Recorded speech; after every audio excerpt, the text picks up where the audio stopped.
कि अली अमीन गंडापुर ने जो किया ये गरदार करते हैं के मुताबिक खान साहब के लिए सदका दिया और मैंने ये दुआ की अल्लाह ताला से कि या अल्लाह ताला इमरान खान साहब को तमाम दुश्मनों से जो उम्मीद थी वो तो सारे इसने खाक में मिला दी।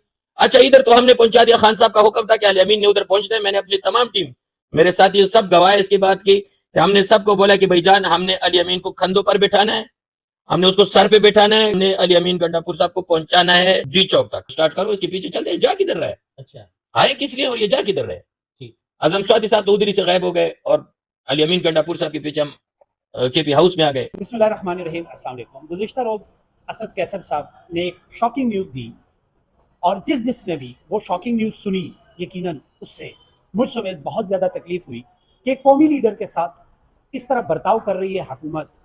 लेकिन याद रखें, जब असद कैसर साहब ये शॉकिंग न्यूज़ दे रहे थे तो वो भी टॉप लीडरशिप में शामिल हैं और जिस तरीके से जिस अंदाज में वो शॉकिंग न्यूज़ दे रहे थे, यकीन कर लें दिल मेरा खून के आंसू रो रहा है। तो आप टॉप लीडरशिप में शामिल हैं, तो अब आप ये बता दीजिए असद कैसर साहब उसके बाद बाकी तमाम लीडर्स के साथ क्या प्लानिंग्स की, इमरान खान साहब के लिए आप क्या कर रहे हैं? क्योंकि आप खुद फरमाते हैं कि इमरान खान साहब की ज़िंदगी खतरे में है और खुदा न खास्ता उनको जहर दिया गया।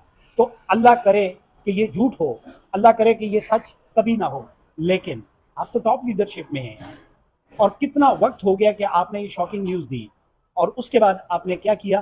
कुछ भी नहीं किया। अली अमीन गंडापुर साहब तशरीफ लेकर आए और जब अली अमीन गंडापुर साहब जज्बाती तकरीर करते हैं तो खान साहब के चाहने वाले उनकी तकरीर पर लबैक करते हैं। इमरान खान साहब की कॉल थी डी चौक पर एहतजाज करने की और जिम्मेदारी लगाई गई अली अमीन गंडापुर की। गंडापुर साहब पेशावर से चल के आए और इमरान खान के नाम पर हज़ारों नहीं लाखों का काफिला जोड़ के डी चौक की तरफ पहुंचा। लेकिन अली अमीन गंडापुर ने क्या किया?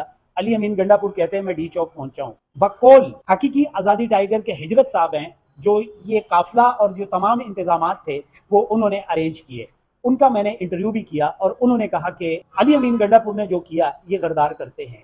अली अमीन गंडापुर जब काफिला लेकर आए थे तो 26 नंबर पर अपने काफिले को छोड़कर वो केपी हाउस चले गए और फिर केपी हाउस में ये जो बाकी कहानी थी ये उन्होंने केपी सूबाई असम्बली में आवाम को सुनाई।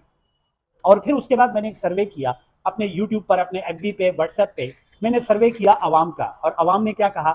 आवाम से मैंने सवाल किया था कि अली अमीन गंडापुर साहब ने ये जो कहानी सुनाई क्या आपको ये सच लगती है या झूठ? तो 90% आवाम ने उस कहानी पर कहा कि ये सफ़ेद झूठ है, ये सच नहीं है।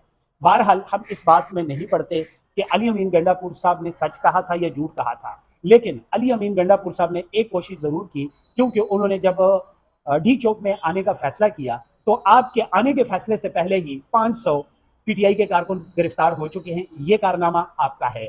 और उसके बाद इमरान खान साहब की बहनें यानी कि इमरान खान साहब की इस वक्त पूरी फैमिली जेल में आपने डाल दी। ये कारनामा आपने ज़रूर किया। और फिर उसके बाद जब आप गए तो ना आपने कारकुन का पूछा और ना ही इमरान खान साहब के ख़ानदान का पूछा। और फिर आप तक भी ये खबर पहुंच चुकी है कि इमरान खान साहब की ज़िंदगी इस वक्त शदीद ख़तरे में है।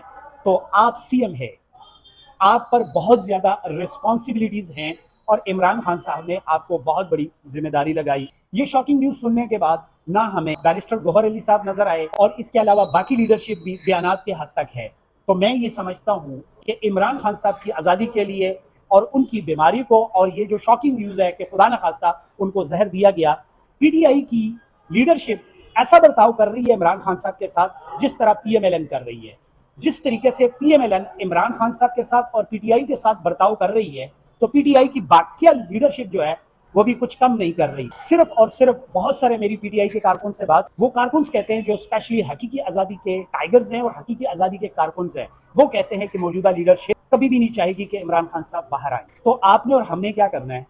मैंने बिस्मिल्लाह कर दी। मैंने सुबह जब घर से निकल रहा था तो मुझे भी दिली तकलीफ है कि मेरे कौम का एक मोहसिन, मेरे कौम का एक हॉनेस्ट, मेरे कौम का एक ईमानदार लीडर जो जब भी बात करता है वो गरीबों की बात करता है, वो स्पेशली उन लोगों की बात करता है जो मजबूर हैं और जो बहुत ज़्यादा मुश्किल ज़िंदगी गुजार रही है। तो मैंने बिस्मिल्लाह की। जब मैं सुबह घर से निकल रहा था तो मैंने अब के मुताबिक खान साहब के लिए सदका दिया और मैंने ये दुआ की अल्लाह ताला से कि या अल्लाह ताला इमरान खान साहब को तमाम दुश्मनों से महफूज फरमा और या अल्लाह ताला खान साहब के और इस कौम के जितने भी दुश्मन हैं उनको तबाह बर्बाद कर दे।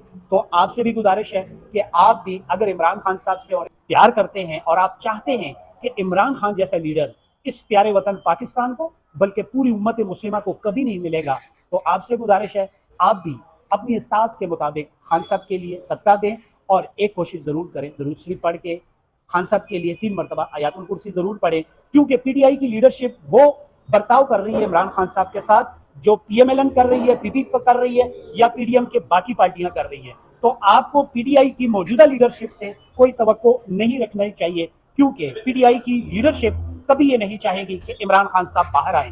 तो आप सबसे गुजारिश है कि आप भी इमरान खान साहब की जिंदगी के लिए और अल्लाह ताला के हुजूर हम दुआ करते हैं कि अल्लाह ताला इमरान खान साहब को तमाम दुश्मनों से महफूज रखे और अल्लाह ताला खान साहब को जिंदगी दे। अल्लाह हाफिज।